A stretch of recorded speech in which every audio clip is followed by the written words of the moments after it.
अस्सलाम वालेकुम फ्रेंड्स, आज की वीडियो में क्वेश्चन नंबर 23 सॉल्व करने वाले हैं। यहाँ पर provided function of x is equal to g x square plus k x cube. ऐसे क्वेश्चन को सॉल्व करना बहुत ही आसान है।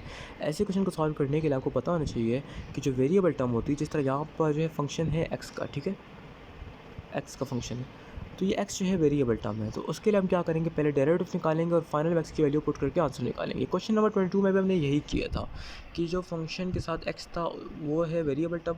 उसके लिए हमने पहले ऊपर वाली जो पूरी क्वेश्चन इसका डेरिवेटिव लिया था और फाइनल में एक्स की वैल्यू पुट करके आंसर निकाला था। हम इसको सॉल्व करते हैं, ठीक है।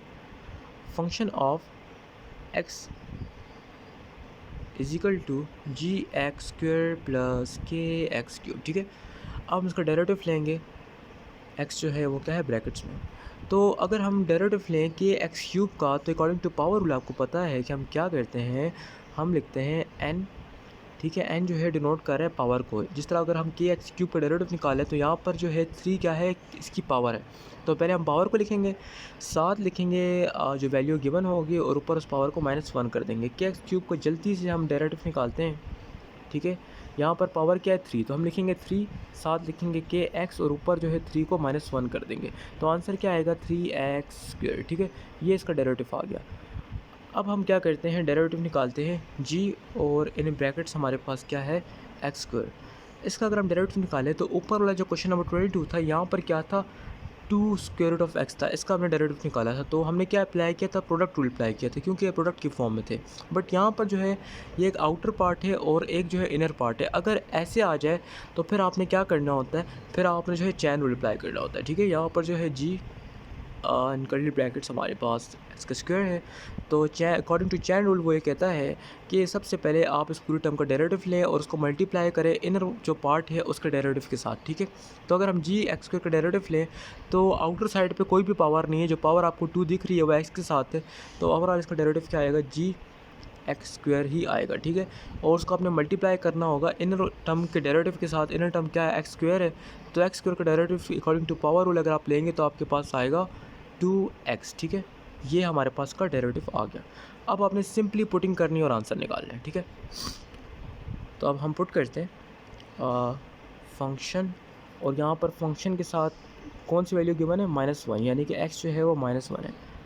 तो हम लिखेंगे सिंपली -1, ठीक है, और इज इक्वल टू जी, और अंदर हमारे पास उसका डेरिवेटिव क्या आया था, सबसे पहले आया था जी एक्स स्क्वायर, और उसके बाद हमने इसको मल्टीप्लाई किससे किया था, 2x से, ठीक है, जो हम उसका डेरिवेटिव आया था।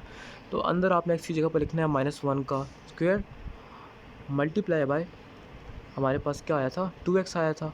तो 2x की जगह पर -1 प्लस के एक्स क्यूब का डेरिवेटिव क्या आया था, 3 के, और x की जगह पर -1 और उसका स्क्वायर, ठीक है। अगर आप -1 का स्क्वायर लेंगे आपके पास क्या आएगा, आंसर 1 आएगा, ठीक है।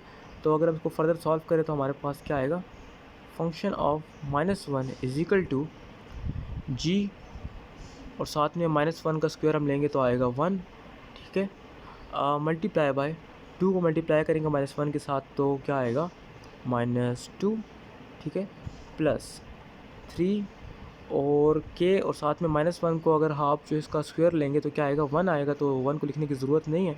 इसको अगर ओवरऑल आप मल्टीप्लाई करें 1 के साथ, आंसर 3 के ही आता है, ठीक है।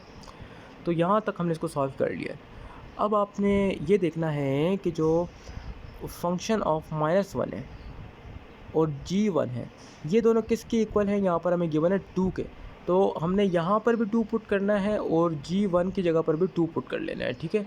तो अब हम क्या करेंगे, हम यहाँ पर भी 2 पुट कर लेंगे और g1 की जगह पर भी हम 2 पुट कर लेंगे, उसको मल्टीप्लाई कर लेंगे -2 के साथ, और प्लस हमारे पास क्या आ जाएगा, 3 क्या आ जाएगा, ठीक है। अब इसको अगर हम सॉल्व करें तो हमारे पास क्या आया था, 2 आया था, इज इक्वल टू 2 आया था, मल्टीप्लाई -2 और प्लस आया था हमारे पास 3 के, ठीक है। तो 2 2 ज़ार क्या आता है, 4 आता है, और साथ माइनस है, तो 2 इज इक्वल टू -4 प्लस 3 के। यहाँ पर ये माइनस है, वहाँ जाकर प्लस हो जाएगा, ठीक है। तो 2 + 4 इज इक्वल टू 3 के। 4 और उसके साथ प्लस करें 2 को तो क्या आएगा, 6 आ जाएगा, इज इक्वल टू 3k। और 3 जो है यहाँ पर मल्टीप्लाई और नीचे जाकर डिवाइड हो जाएगा, 6 divide by 3 is equal to k। तो फाइनल आंसर हमारे पास क्या आएगा, 3 2 ज़ार 6। तो k की वैल्यू हमारे पास क्या आ जाएगी, 2 आ जाएगी। यानी कि हमारे पास क्वेश्चन नंबर 23 का जो आंसर है वो क्या है, ई, यानी कि 2। थैंक यू, अल्लाह हाफ़िज़।